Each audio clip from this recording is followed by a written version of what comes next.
Good afternoon. What a lovely day we're having in our summer, isn't it? Gale force winds and driving rain at the moment. Hope it's better where you are if you're outside of Plymouth.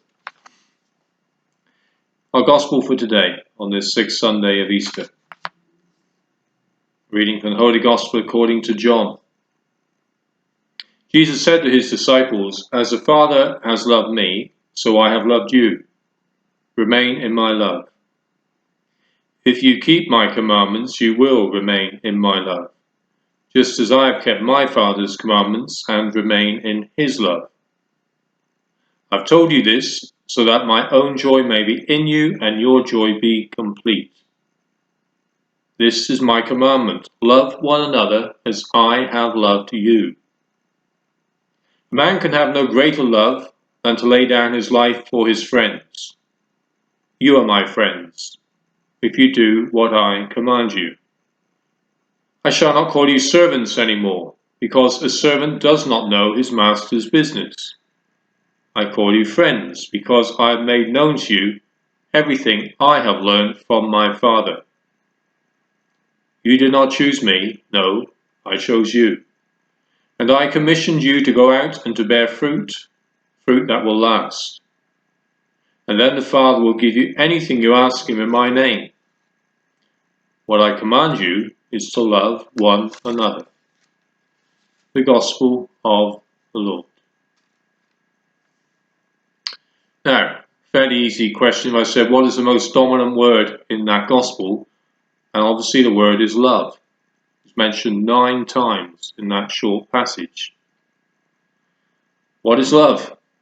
People sing about it, write about it, every generation, don't they? Real love is when you say yes to someone and mean it, when you are committed to the good of the other person. Fake love is just when it's about warm, fuzzy feelings, a feel-good factor, or superficial attraction or sense of happiness. We want to go for real love, not fake love. So let's break down some of the statements that Jesus says in our Gospel. As the Father has loved me, so I have loved you. That's me and you. We really need to pause on that. This is a kind of wow factor statement, isn't it? We think of God, one God, Father, Son and Spirit, that Trinity, the one God, who have always existed, been eternal, and they've had an infinite love for each other, between each other. He says, as the Father has infinitely loved me with that eternal love, I have loved you. That's the extent to which Jesus says he loves us. But then he says, remain in my love. To remain in something means there's a possibility of not remaining. We do not want to step outside that love. We want to remain in that love. That love is a place of gift and a place of privilege. We want to stay there. So the important question is, well, how do I make sure I stay there?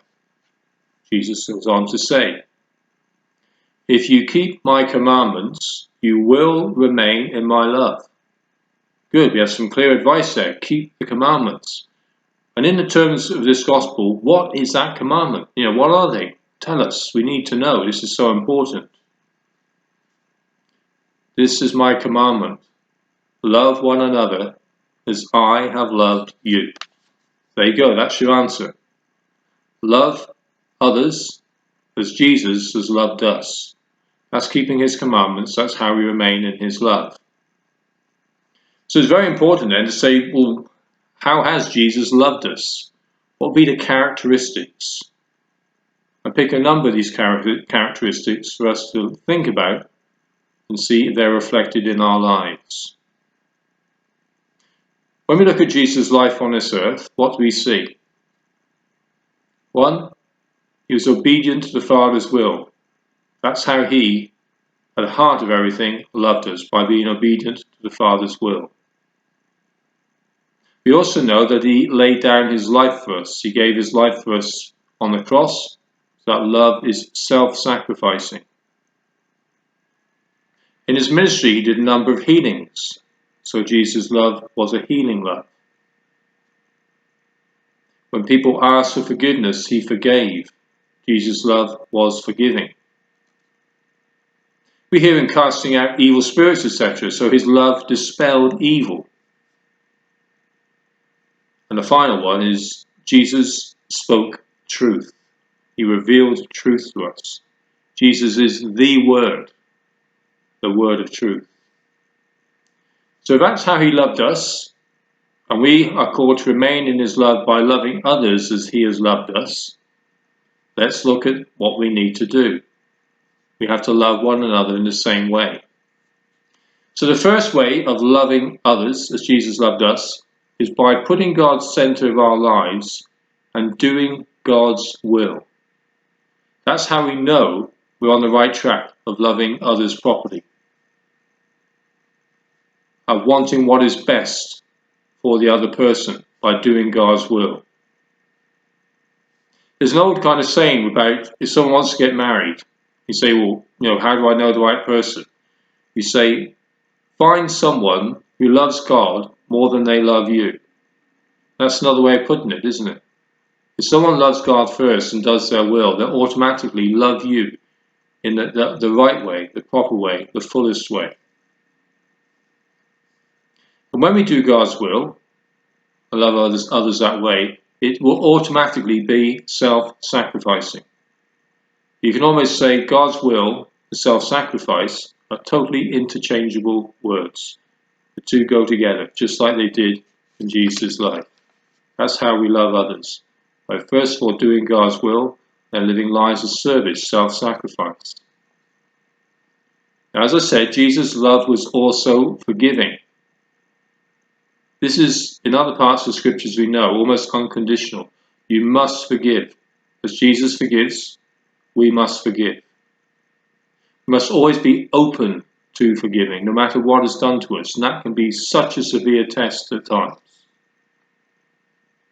Are we always going to be open to forgiveness? If we're resentful, we keep a score of wrongs, we're not really forgiving. Maybe only going to half forgiveness or something. You can't do that. You're called to forgive. Sometimes some massive injustices may be done to us. We're still called to forgive. If there is unforgiveness, what does it do? It damages us. It cripples us. We're called to forgive that we may be free to continue fully loving. Jesus loved also by healing, one of the other characteristics I mentioned. Now, you're not going to stand over someone with a broken leg and say, be healed, and it will happen. You'd be a bit unusual and very gifted person if you could do that. How can we be healing in our love for others? Well, if you just pray for people, in all their difficult circumstances, that can be healing. You can be consoling to them, show pity, compassion. And in one sense, it's very practical as well. Just giving your time and energy to people. You can be healing for them. Think of the Good Samaritan, all the things he did. That man was half dead on the road. He was healing for him by giving him his time, his energy, his pity, his compassion, his very practical help. Putting him up in the inn, putting him on his horse, etc. That's how he managed to get that man healed from being half dead. We're called to be healing in our love. Now, what about when Jesus loved by dispelling evil? Again, we're not going to be casting out demons here, there, and everywhere.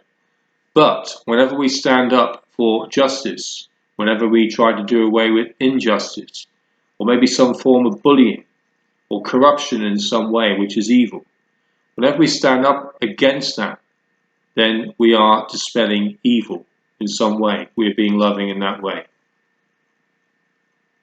Then finally, we think of Jesus loved by speaking truth. Jesus reveals truth to us. So the most loving thing is that truth that's been revealed to us, we pass on to other people. This is the power of words, isn't it? Words are so important. Through our words, through our talk of truth, especially the truth that Jesus has passed on to us through his own teaching and through the church, we can help people face reality. If you don't face reality, you're always going to be stepping into a bit of insanity. And we don't want people to do that. We want to help them. We speak truth. The truth that has been given to us in Jesus and through the church gives us a vision for life. You know, who we are, what we are. We're body and soul. We're created for eternity. You know, all these things, all these revealed truths, we're called to share this truth with other people. It's not good keeping it locked up in your head, is it? Might be good for you, but it's not being loving to other people if we don't share this. So talk this truth, share this truth, inspire people with it, challenge people with it where necessary, encourage people with it. We hear in another part of John's Gospel, his words are truth and they are life. One of the most loving things we can do is share that truth with others. Jesus also says the truth will set you free. What a loving thing to tell others as well and to give them. That truth of God will set them free. So practical ways there of loving. Look at how Jesus loved. That's how we're called to love. And Jesus tells us, this is my commandment. Love one another as I have loved you. God bless.